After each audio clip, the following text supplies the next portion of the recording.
Okay everyone, welcome to the ABHI podcast. और आज मेरे साथ है Om Kumar Dhanorkar. Welcome Om, how are you? I am fine fine, thank you. ये उसका पहली बार है पॉडकास्ट पे और उसका पहला पॉडकास्ट मेरा है, तो मुझे बहुत खुशी हो रही है। सो ओम, आज हम बात करने वाले हैं बहुत सारे टॉपिक्स के बारे में और it's going to be short and sweet so that no one's time is wasted and we keep it precise. So पहले हम स्टार्ट करते हैं एमएससीईटी से, क्योंकि मैंने तुम्हारा यूट्यूब वीडियो देखा और वो मुझे बहुत पसंद आया, how to get 99 plus in MSTCET. So give us the tips on how you got 99 plus in MST. हाँ, सो बेसिकली अगर मतलब सबको पता ही होगा एमएसटीसीईटी क्या है, बट अगर किसी को पता नहीं है तो लेट मी टेल यू कि MSTCET basically engineering entrance exam. So इसमें फिजिक्स, केमिस्ट्री और मैथ्स 3 सब्जेक्ट रहेंगे, which are divided in like 3 categories.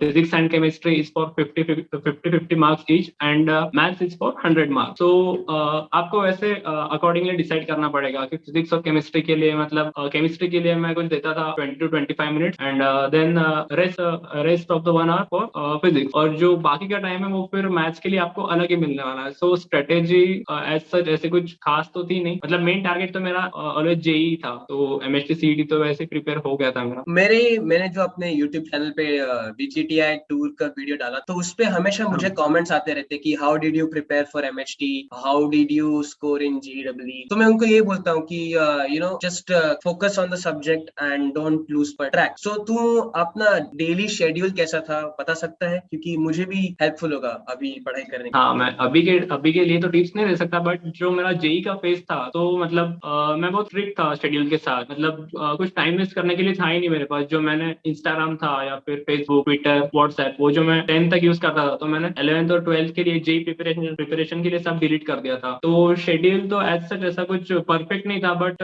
मतलब दिन भर मैं पढ़ने का ही ट्राई करता था, और कुछ अगर टाइम वेस्ट हुआ भी तो वो या जिम में या फिर खेलने में थोड़ा बहुत चला जाता था। राइट। तो जेई में कितने मार्क्स मिले? जेई में अराउंड 160 रहते थे कुछ, और मतलब परसेंटाइल मेरा हाई था 97.2। तो उसके अकॉर्डिंग मुझे वीएनआईटी नागपुर में कुछ मैकेनिकल या फिर कुछ ब्रांच मिली थी, एंड जेई एडवांस में कुछ 20,000 रैंक था। तो फिर मुझे आईआईटी खड़गपुर में geo physics and geo technology मिला था, बट इनर सेटिस्फेक्शन नहीं था, so I left it for IIT VJTI. तो आईटी वाली ब्रांच क्यों? क्योंकि मुझे वो वीडियो पे बहुत सारे कमेंट्स आते हैं कि how do you select the branch you are interested in, and if you don't get the branch should you go for the college name और should you go for the branch name? So तेरा क्या है उस पर advice? हाँ, तो ये मतलब सबकी अपनी अपनी प्रायोरिटीज है। लाइक किसी को अगर एक्सपोजर चाहिए होगा बहुत, तो उसको अगर लोअर भी ब्रांच मिल रहा होगा आईआईटीज में, तो वो वहां पे जाना प्रेफर करेगा। या फिर किसी को अगर 11th-12th से इंटरेस्ट है कि नहीं मुझे कोडिंग ही करना है, तो आपका वहां पे मन नहीं लगेगा आईआईटी या एनआईटी में लोअर ब्रांच के साथ, तो आप वीजेटीआई जैसा कॉलेज या फिर सीयूईपी जहाँ पे आपको अच्छी ब्रांच मिले तो आप वो प्रेफर कर सकते हो। एंड मेरा भी सेम ओपिनियन था, तो मैंने कॉलेज प्रेफर नहीं किया, मैंने ब्रांच प्रेफर किया, जो कि मुझे आईटी मिल रहा था, ये वीजेटीआई। तो अब थोड़ा तेरे YouTube चैनल के बारे में बात करते हैं। तूने स्टार्ट किया है अपना YouTube channel and you make vlogs about the hostel life, the college life and giving advice on how to get no high marks CET वगैरह में। तो हॉस्टल लाइफ के बारे में हमें बताते। हॉस्टल लाइफ तो एज सच ऐसा कुछ मतलब वो आज तो है, बहुत खास है, मतलब कुछ मैं आपको ऐसा डिटेल में मतलब बता नहीं सकता, मतलब इतना वास्ट जो पोर्शन है ना वो है हॉस्टल लाइफ। तो आप जब तक खुद एक्सपीरियंस नहीं करोगे तब तक आपको नहीं समझेगा, बट आई होप कि आपको भी विजेटिया हॉस्टल मिले, क्योंकि विजेटिया हॉस्टल मिलना itself is a very big thing, because आपको विजेटिया तो मिल जाएगा, बट विजेटिया हॉस्टल मिलना वो भी एक बड़ी चीज है, क्योंकि पर ब्रांच कुछ 5 या 6 लोग को ही हॉस्टल ये मिलता है। सो अगर आप उनमें से हो तो आपको हॉस्टल लाइफ एंजॉय करने मिलेगी, या फिर आप प्राइवेट हॉस्टल लो या फिर पीजी लो, तो फिर आप वहां पे रह सकते। बट अगर आपको हॉस्टल मिला तो मतलब बहुत अच्छा रहने वाला है, क्योंकि जो सराउंडिंग रहने वाला है आपके, मतलब आपके स्टैंडर्ड के लोग, आपके परसेंटाइल वाले लोग, तो आपका सराउंडिंग वैसा रहने वाला है। और खेलना कूदना वो तो चलता ही रहेगा, क्योंकि जो हमारा बी ब्लॉक है तो उसके सामने क्रिकेट ग्राउंड है, तो जब हम बोर होते हैं तो फिर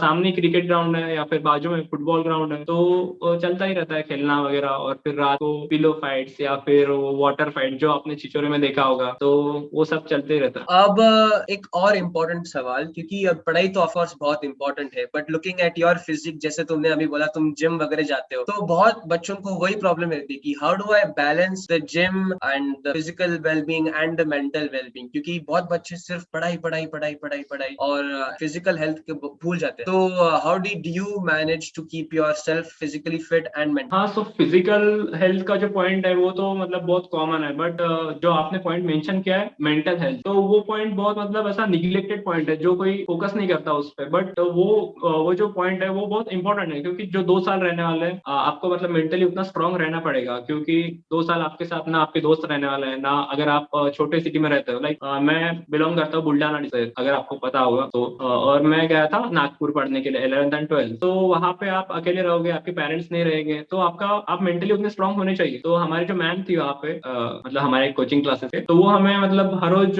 रात को जब हम सोने जाएंगे तो तब 15 मिनट ऐसा लाइक रिकलेक्ट करने के लिए बोलते थे जो दिन भर किया या फिर जहाँ पे टाइम वेस्ट किया। तो अभी भी मेरे पास एक डायरी रहती है, जब मैंने 11th में स्टार्ट किया था लिखना कि मैंने आज दिन भर क्या किया, कहाँ पे टाइम वेस्ट हुआ, तो ये भी आपको मतलब मेंटल हेल्थ के लिए आपके लिए अच्छा होगा, क्योंकि आपके पास आपका पूरा रिकॉर्ड है कि आपने आज दिन भर क्या किया, so that you can improve that things for next day और समथिंग लेटर। सो आप ऐसी चीजें भी कर सकते हो मेंटल हेल्थ के लिए। एंड जो रही फिजिकल हेल्थ की बात, तो अगर आपको दिन भर में कुछ ऐसा कंस्ट्रक्टिव करना हो तो आपके पास यही एक ऑप्शन है, जिम करना या फिर बाहर खेलने जाना, क्रिकेट वगैरह। तो आप इससे physical health and mental health दोनों बैलेंस कर सकते हो। Right right. तो अभी कॉलेज और स्कूल लाइफ के बीच का कंट्रास्ट तो हमें हर जगह दिखता है, मतलब मूवीज में दिखाते हैं कि स्कूल में हमेशा एक लाइन में रहो, डिसिप्लिन में रहो, पर कॉलेज आके कैसे भी घूम सकते हो, किधर भी जा सकते हो। पर हकीकत क्या है वो मुझे तो अभी थोड़ी थोड़ी समझ में आ रही है, पर अपने पर्सपेक्टिव से बताओ कि तुम्हें क्या लग रहा है फर्क कॉलेज और स्कूल लाइफ के। हाँ, तो जो आपने सुना होगा कि मतलब कॉलेज लाइफ बहुत अच्छी होने वाली है, तो वो तो पॉइंट है, बट इतना भी नहीं कि आपको पढ़ना छोड़ना पड़े, आपको पढ़ाई करनी पड़ेगी मतलब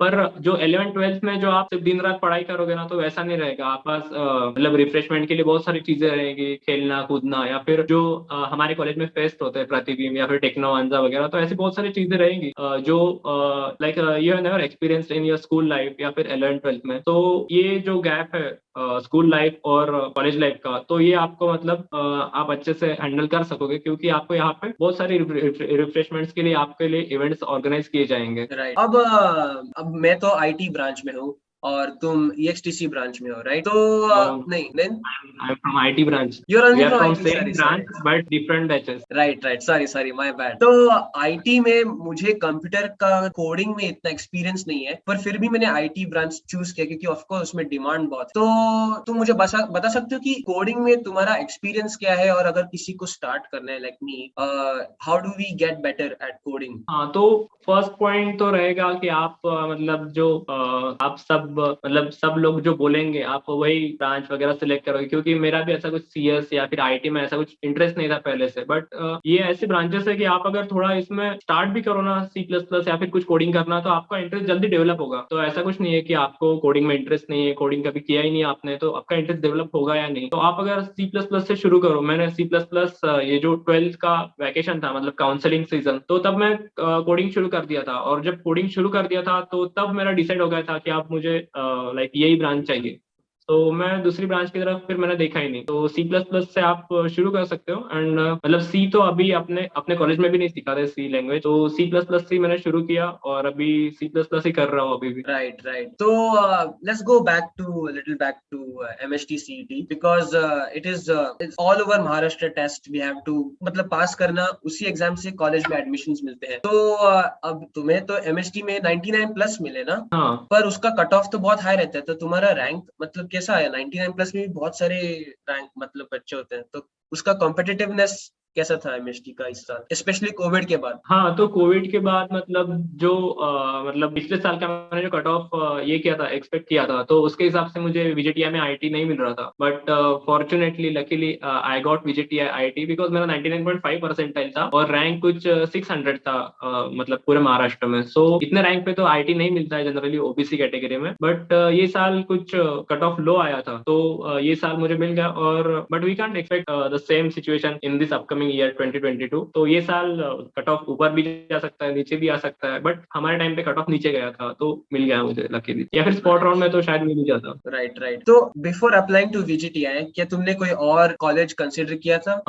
और कॉलेजेस तो मतलब बहुत सारे काउंसलिंग में मैं बैठा था, लाइक मतलब जो बैकअप प्लान्स थे मेरे वो बहुत सारे थे, लाइक वीआईटी था, वीआईटी वेल्लोर, या फिर बिटसेट था, और फिर ये था एमएसटी सीईटी। और जेई मेन जेई एडवांस का तो काउंसलिंग मैंने अटेंड किया ही था, उसमें जैसा मैंने बोला IIT खड़गपुर में मुझे कुछ geo physics and geo technology branch मिला था और उसमें मैंने एडमिशन भी लिया था, बट फिर उसके बाद अपना MSTCT काउंसलिंग था, तो उसमें मेरा पहला प्रेफरेंस यही था, COEP VJTI and then PICT था। तो फर्स्ट राउंड में मुझे PICT मिला था जो कि पुणे में, उसमें मुझे IT ब्रांच मिली थी TFWS कैटेगरी में। तो वो होने के बाद फिर सेकंड राउंड हुआ, सेकंड कैप राउंड, तो उसमें मुझे VJTI का IIT मिल गया लकीली, और then I choose VJTI IIT and left IIT Kharagpur and PICT for VJTI। वाह वाह वाह, मतलब ये सुन के I feel very educated right now. मतलब I don't get all this exposure to, मतलब फेस टू फेस ये एक्सपोजर बहुत कम लोगों को मिलता है। और I am very very sure कि ये एपिसोड देखने के बाद जो एस्पिरेंट्स है VGTI में जिनको आना है या फिर IIT में जिनको जाना है, they can really learn a lot from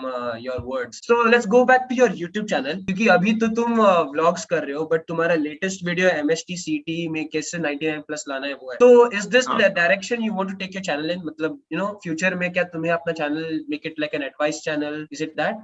नहीं, मतलब मेरा मोटिव कुछ ऐसा खास नहीं है मतलब यूट्यूब चैनल का, बट मैंने जब शुरू किया था तब मुझे वीडियो एडिटिंग का मतलब इंटरेस्ट था बहुत, वीडियो एडिटिंग में शौक था मेरा। तो मतलब वीडियो एडिटिंग करके मतलब मैं खुद ही देखता था वीडियो एडिटिंग कैसी कर रहा हूँ और दोस्तों को दिखाता था, बट मुझे कुछ मतलब अगर ग्रोथ करनी है उसमें तो मुझे वो यूट्यूब पे या फिर ऐसा कुछ प्लेटफॉर्म चाहिए था। So I created YouTube channel for like uploading my video which I edited in premiere pro. So video editing में ज्यादातर ब्लॉग्स में दिखा सकता हूँ, लाइक ये जो एडवाइस देना है या फिर MSTCT काउंसलिंग, उसमें तो मैं एडिटिंग नहीं कर सकता हूँ ना। सो मेरा फर्स्ट प्रेफरेंस तो लॉगिंग ही था, बट जो कमेंट्स थे मेरे पहले 3 ब्लॉग्स पे वो ज्यादातर वही थे कि IT ब्रांच कैसे मिली, या फिर स्कोर क्या था, और इतना परसेंटाइल कैसे स्कोर किया, या फिर आपकी स्ट्रेटेजी बताओ। सो ये एक वीडियो तो मैंने वही बनाया MSTCT पे, और थोड़ा मतलब लेस एफर्ट कंटेंट है, तो मैं अगर कभी ज्यादा मतलब स्ट्रेस रहा, लोड रहा अपने कॉलेज का, तो मैं ये वीडियोस भी प्रेफर करता हूँ, और शायद आने वाले भी 1-2 वीडियोस MSTCT पे रहे, बट मेरा मेन फोकस तो लॉगिंग एंड ऑल ऐसी चीजों पे। Nice nice. तो अभी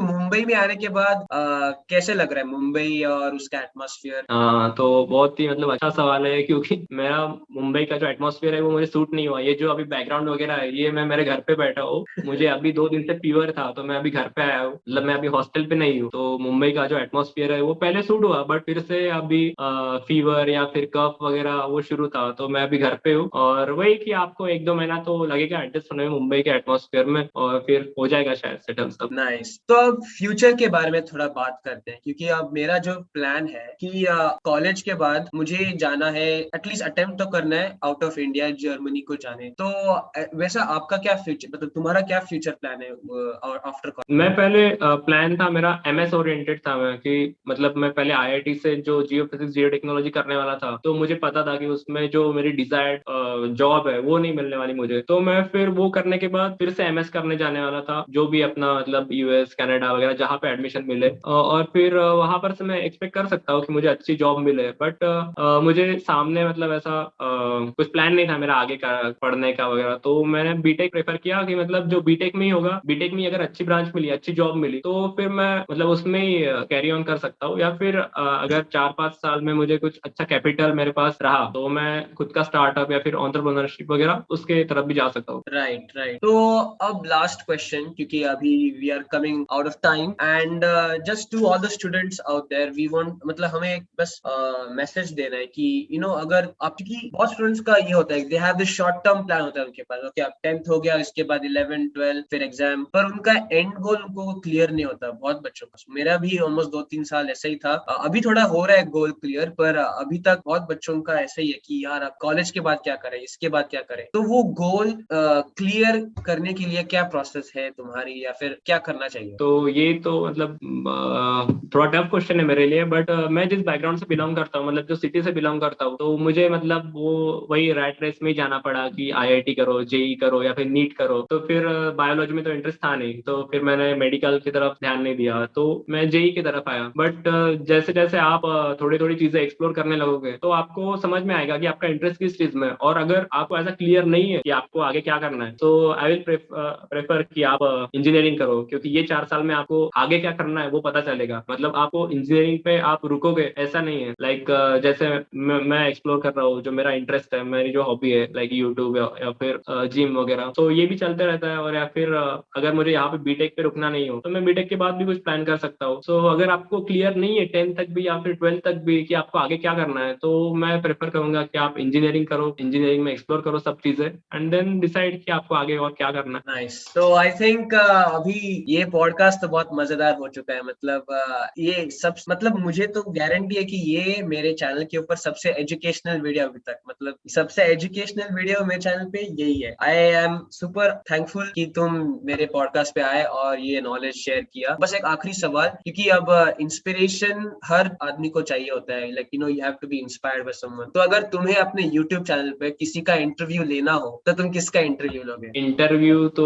इंटरव्यू में मेरा ऐसा कुछ खास एक्सपीरियंस नहीं है, बट अगर इंटरव्यू लेना हो, अगर यूट्यूब गाइडेंस के लिए लेना हो तो मैं सबसे पहले अभिषेक बड़े को ही प्रेफर करता, क्योंकि जो मेरा चैनल मैंने शुरू किया है वो चैनल मैंने आपका चैनल देख के शुरू किया था। मतलब जो कैंपस टूर का वीडियो था तो वहां से मैंने वीडियो देखना शुरू किया। मतलब 11th-12th से ही मुझे यूट्यूब में इंटरेस्ट था, बट जो अपने कॉलेज में आपने देखा होगा कि यूट्यूब या फिर ऐसा कल्चर कोई प्रमोट नहीं कर रहा है, तो you are the only one who are promoting this culture. So मैंने यहाँ से शुरू किया, और अगर कुछ टिप्स भी चाहिए होगी तो मैंने पहले भी आपको मैसेज किया था, और अगर और भी कुछ टिप्स चाहिए होगी तो पहला इंटरव्यू मैं आपका ही लूंगा। Thank you so much. Well Om Kumar, thank you for joining the podcast.